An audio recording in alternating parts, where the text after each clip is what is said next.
Do you feel like you're saying the correct things in your marketing, as in the I don't want to ruffle for feathers kind of things, but maybe you've got this sneaky feeling that no one's really feeling it? Or as I like to say, you've got the skills, but your impact ain't multiplying.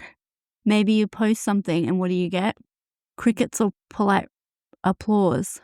But maybe the real issue is that you're being neutral instead of taking a stand.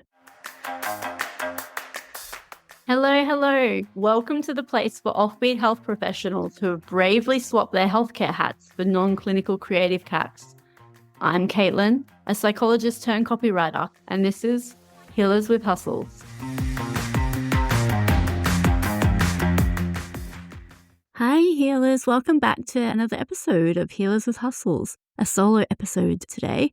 So today's episode is something I've been thinking about for a little while because it's something I see come up again and again when I'm looking over other clients' marketing or just having a little sticky beak online on people's websites. And it's something that's particularly relevant to people with like clinical or academic backgrounds or anyone who's been trained in a regulated space. And that's a really big messaging mistake I see is that of being neutral, staying neutral, and not really having an opinion, editing out your first person experience. But before I go any further, I want to do a big asterisk here, as usual, is that, of course, if you're still working as a clinician or a therapist or you're like in a regulated space, of course, there are a lot of illegal and ethical guardrails that you really need to honor. So I'm not saying you need to pop those in the bin or anything like that, but you can still consider what your point of view is and what your beliefs are. And there are ways that you can incorporate that into your marketing without sacrificing your integrity or, breaking ethical codes and things like that. And that's actually something that I help my clients with.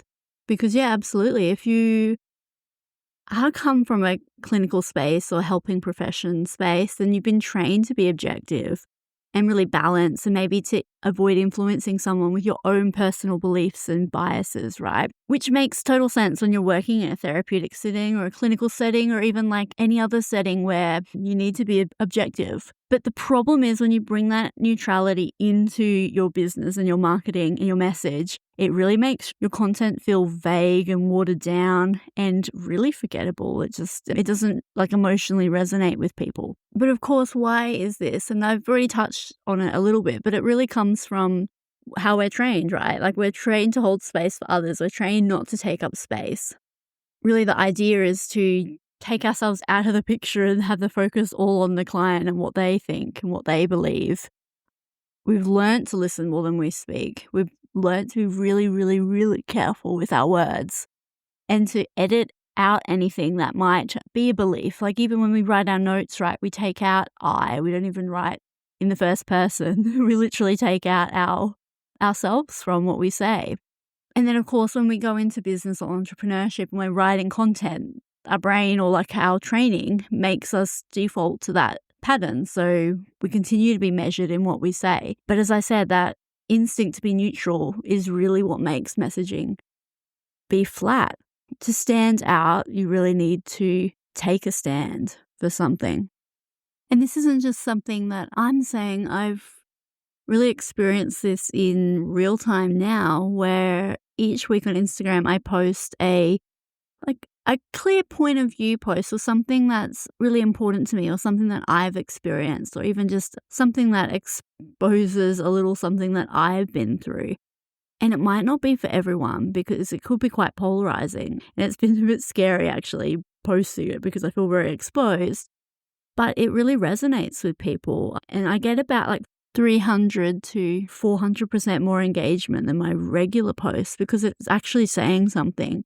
It makes people stop. It makes them read it. They probably connect with what I'm saying because I'm also a health professional and I have a creative business and what I've experienced, other people have experienced. But I'm probably just maybe 1 or 2 steps ahead of other people. So they can really connect with what I'm saying, but then I can also speak to the other side of things. And that's a belief or a point of view or saying something that's really a bit different to what other people are saying. And I'm not trying to be edgy or anything. It's just I'm saying something that's really true. And that's what happens when you're messaging says something rather than trying to be neutral and trying to say something that's quote unquote correct or something that I've been trained to say. You think about there's so many people out there that are probably in your space. Now, I don't like to say the market's hugely saturated, but the reality is that there are so many people in a space. There are so many people, businesses that people can choose to work with.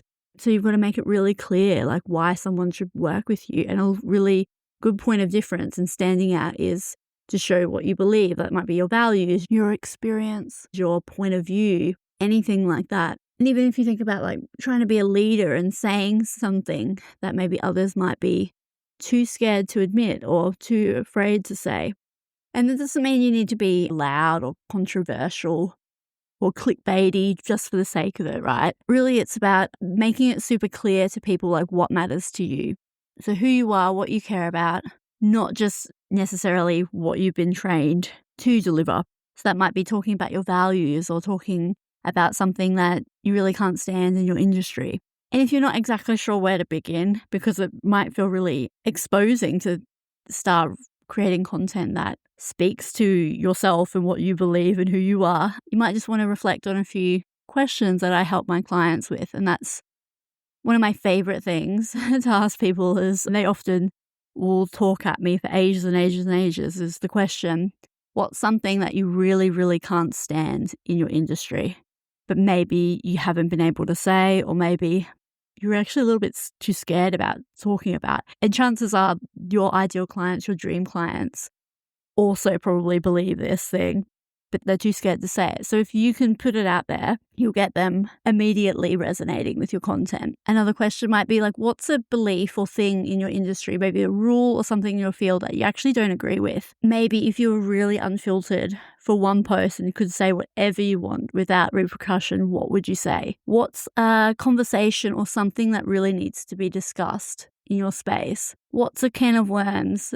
that really needs to be cracked open? And also, like, why might you be the one to start that as well? So maybe if you've been playing it safe with your messaging, or if you're really ready to start showing a bit more of what you believe in your messaging or your marketing, a bit more of a point of view in your marketing, a simple way to begin is maybe write 3 sentences that start with I believe and then insert something. And it doesn't have to be really groundbreaking. It might just be something I wrote recently for my psychology marketing. I said, you don't have to have a diagnosis to work with me. And that's a point of view as well, or something that's a little bit different because, some clinical psychologists might not agree with that, or they might, if they get a patient who didn't have a clinical diagnosis, but they wanted help, they might think, well, why is this person here? And so by me stating that, you don't need to have a diagnosis to come and see me. That's a point of view that doesn't break any guidelines or anything like that, but it shows a bit about like who I am, what type of clinician I am, and something that, makes me stand out a little bit. And like I said, they don't need to be groundbreaking, particularly if you're in an industry where you have to be a bit filtered in what you say. Just be honest and say the things that really feel true to you. Maybe some things that like light you up when you talk about them, or the opposite of that. Like what's something that you like bitch about to your work bestie or your business bestie behind the scenes.